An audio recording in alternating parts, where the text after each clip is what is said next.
سے یہ پھول پر پڑی اوس، غفلت سے یہ پھول پر پڑی اوس۔ شاعر فرماتے ہیں کہ بقاولی اب بولی کہ نوکرانیوں کی لاپرواہی کی وجہ سے پھول چوری ہوا، کہ یہ غفلت کی وجہ سے، یہ نوکرانیوں کی غفلت کی وجہ سے، میرے جو نوکر چاکر ہے ان کی غفلت کی وجہ سے یہ پھول ہے یہ چوری ہو گیا، اور یہ بے رونقی ہو گئی، اور میرے محل میں بے رونقی ہو گئی۔ میرا محل جو ہے اس میں جو رونق ہے، اس میں جو چہل پہل ہے، اس میں جو روشنی ہے وہ ختم ہو گئی۔ پھول اپنی جگہ نہ ہونے کی وجہ سے بے رونقی ہو گئی، یعنی اوس پڑی اوس پڑھنا مطلب ہو گیا بے رونقی ہونا، یعنی اس جگہ بے رونقی ہو گئی۔ بولی وہ بقاولی کے افسوس، اب بقاولی کے افسوس کا اظہار کرتے ہیں، وہ گم ہونے پر، وہ چوری ہونے پر، پھول چوری ہونے پر وہ افسوس کا اظہار کرتے ہیں۔ غفلت سے یہ پھول پر پڑی اوس، یعنی غفلت کی وجہ سے یہ پھول ہے یہ چوری ہوا میرے محل سے۔ غفلت شاری کی وجہ سے ہمارے نوکر چاکر جو ہے انہوں نے ہوشیاری نہیں دکھائی، جس کی وجہ سے یہ پھول جو ہے یہ چوری ہو گیا۔ آنکھوں سے عزیز گل میرا تھا، آنکھوں سے عزیز گل میرا تھا، پتلی وہی چشم حوض کی تھا، پتلی وہی چشم حوض کی تھا۔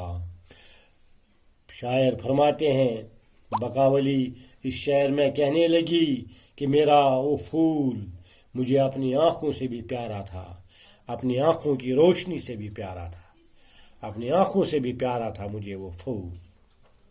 بقاولی کہتی ہے کہ مجھے اپنی آنکھوں سے بھی عزیز پیارا تھا وہ پھول، پتلی وہی چشم حوض کی تھا، وہ پھول تو حوض کی بھی آنکھ کی پتلی کی طرح تھا، جس طرح آنکھ میں پتلی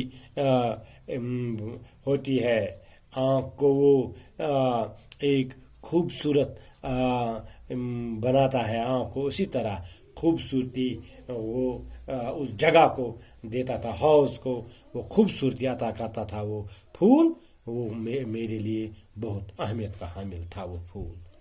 نام اس کا صبا نہ لیتی تھی میں، نام اس کا صبا نہ لیتی تھی میں، اس گل کو ہوا نہ دیتی تھی میں، نام اس کا صبا نہ لیتی تھی میں، اس گل کو ہوا نہ دیتی تھی میں۔ شاعر فرماتے ہیں کہ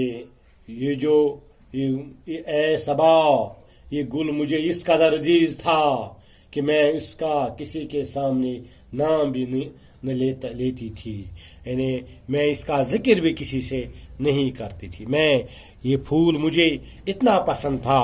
بقاولی کہتی ہے اس شعر میں کہ یہ پھول مجھے اتنا پسند تھا کہ میں کسی غیر کے سامنے اس کا ذکر نہیں کرتی تھی، میں کسی کے سامنے اس کا ذکر نہیں کرتی تھی، اتنا عزیز اتنا پیارا تھا مجھے یہ پھول، یعنی کسی سے اس کا ذکر بھی نہیں کرتی تھی اور اسے ہوا بھی نہ لگنے دیتی تھی، اس گل کو ہوا نہ دیتی تھی میں، یعنی بہت رکھوالی کرتی تھی میں اس پھول کی، یہ مجھے اپنی جان سے بھی زیادہ عزیز تھا، اس کی میں رکھوالی کرتی تھی۔ گلچین کا جو ہائے ہاتھ ٹوٹا، گلچین کا جو ہائے ہاتھ ٹوٹا، گنچے کے بھی منہ سے کچھ نہ پھوٹا، گنچے کے بھی منہ سے کچھ نہ پھوٹا، گلچین کا جو ہائے ہاتھ ٹوٹا، گنچے کے بھی منہ سے کچھ نہ پھوٹا۔ شاعر فرماتے ہیں اس کا ہاتھ ٹوٹ جائے جس نے میرا پھول توڑا، اگر کلی نے پھول کو توڑتے دیکھا تو وہ کیوں نہ کچھ بولی.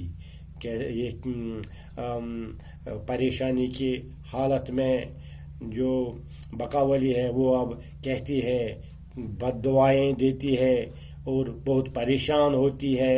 بد دعائیں دینے کے بعد کہتی ہے کہ جو پھول ہے اس کا ہاتھ ٹوٹ جائے جس نے میرا پھول توڑا ہے، یعنی اس کا ہاتھ ٹوٹ جائے. بد دعائیں دیتی ہے جس نے میرا پھول. اگر کلی نے پھول کو توڑتے دیکھا تو وہ کیوں نہ کچھ بولی. کہتی ہے کہ کلی نے اگر دیکھا پھول توڑتے تو اس نے اپنا منہ کیوں نہیں کھولا، منہ سے کچھ نہ پھوٹا، اس کے منہ سے کچھ کیوں نہیں، اس نے آواز کیوں نہیں لگائی، کلی نے آواز کیوں نہیں لگائی. وہ تو چٹکتی رہتی ہے.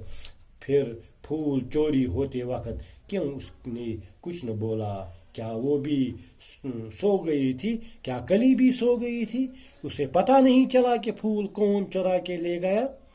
تو انشاءاللہ رحمان اگلے لیکچر میں ہم آگے اس کو جاری رکھیں گے. باقی اشعار کی تشریح ہم کریں گے. وما علینا الا البلاغ. باقی وسلام.